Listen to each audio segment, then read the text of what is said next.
मैं कृष्णा शगुन, प्रणाम। New India digital के सभी दर्शकों को, सभी जानने वालों को और सभी पढ़ने लिखने सुनने वालों को हार्दिक अभिनंदन करती हूँ। प्रणाम, नमस्कार, सत श्री अकाल। आप सबों के साथ ये बात साझा करते हुए मुझे अपार हर्ष का अनुभव हो रहा है कि न्यू इंडिया डिजिटल ने अपना एक कार्यक्रम शुरू किया है, भारतीय नारी शक्ति। भारतीय नारी शक्ति ये बताने की ज़रूरत नहीं है, इसके हेडिंग से ही, इसके जो ऊपर लाइन है उसी से आप सब लोगों को पता चल रहा होगा कि इस कार्यक्रम के अंतर्गत हम क्या आप सबों से साझा करने वाले हैं।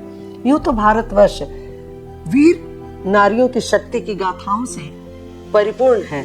यहाँ कभी भी किसी भी प्रकार की कोई कमी नहीं हुई। महिलाओं को चाहे हर कसौटी पे कसा जाए, चाहे जिस फील्ड में आप देखिए, जिस क्षेत्र में आप देखिए, वो अग्रणी रही हैं।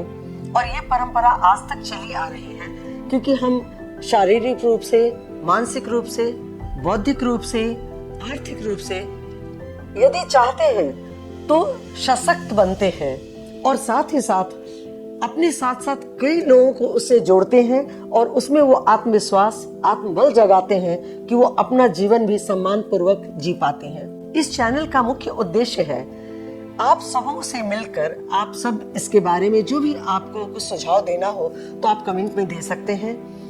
आपके हर सुझाव का उत्तर दिया जाएगा। आपके मन में जो भी प्रश्न आएंगे, जो भी शंकाएं आएंगी, हम सबको दूर करेंगे। और साथ ही साथ आप लोगों से ये बात साझा करते हुए हमें अपार खुशी हो रही है कि हम हर मुद्दे को लेकर, चाहे वो खेल जगत का हो, वो गृहिणी का मुद्दा हो, वो आजकल जो हमारी स्टूडेंट लड़कियां हैं, क्योंकि कली ही फूल बनती है, तो जो आज हमारी लड़की है वही कल होकर के नारी शक्ति का रूप लेती है। हर तरह से ये शक्ति सक्षम हो, ये बहुत जरूरी है हमारे लिए। और हमारा उत्तरदायित्व भी बनता है कि हम समाज में अपने बच्चों को, अपनी महिलाओं से ये साझा करें कि हम अपने बच्चों में ऐसे कैसे संस्कार दें ताकि वो अपना परचम लहराएं। अभी हाल की ही बात है कि देखिए, बहुत दिनों से मन था कि हमारा इंडिया, विमेंस इंडिया में कभी भी नहीं ले पाता था ट्रॉफी। इसके लिए हमने प्रयास किया, हमने बच्चों को प्रोत्साहित किया, हमने उसमें आत्मविश्वास भरा। और आज है कि जब वो इंडिया कप लेकर लौटी है तो हर व्यक्ति के चेहरे पे एक मुस्कान थी और सब लोग एकदम खुशी से प्रफुल्लित थे। यहाँ तक कि प्रधानमंत्री ने भी उनका स्वागत किया, उनसे बातचीत की। तो हमारे देश में जितनी भी नारियां हैं, यदि उम्र चाहे उनकी बड़ी थोड़ी क्यों न हो जाए, फिर भी उनको अपने जीवन से हार नहीं मानना है।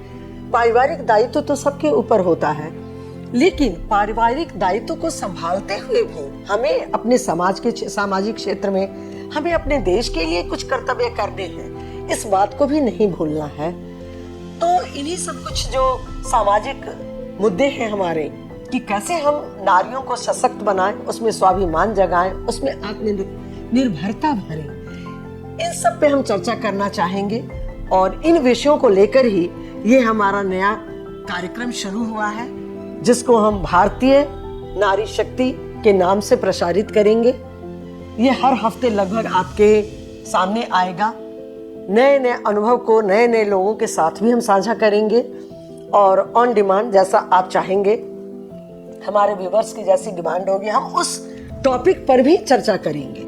सब लोगों को मिलकर और अपने देश के लिए, अपने समाज के लिए हर उस नारी को जागृत करना है जो हमारे देश के लिए संबल बने, सुदृढ़ हो और उनके अंदर आत्मविश्वास हो, कूट कूट कर भर जाए और वो कुछ भी कर सकती हैं। इतना तो एश्योर करती हूँ कि जिसको भी आपने देखा होगा, जिस क्षेत्र में उनको, पढ़ाई में देखिए तो डीएम कलेक्टर है, नेवी में देखिए तो उसमें कैप्टन है, जिस क्षेत्र में भी आप डालना चाहेंगे। लेकिन उसके बावजूद भी पढ़ी लिखी महिलाएं भी कई बार किसी न किसी स्कैम का शिकार हो जाती हैं। तो ये जो डिजिटल स्कैम होता है या कुछ भी, किसी भी तरह का स्कैम से वो कैसे बचे, हमको उस पर भी चर्चा करनी चाहिए। लड़कियां कैसे अपने आप को सुरक्षित रखें, हमें उस पर भी चर्चा करनी है।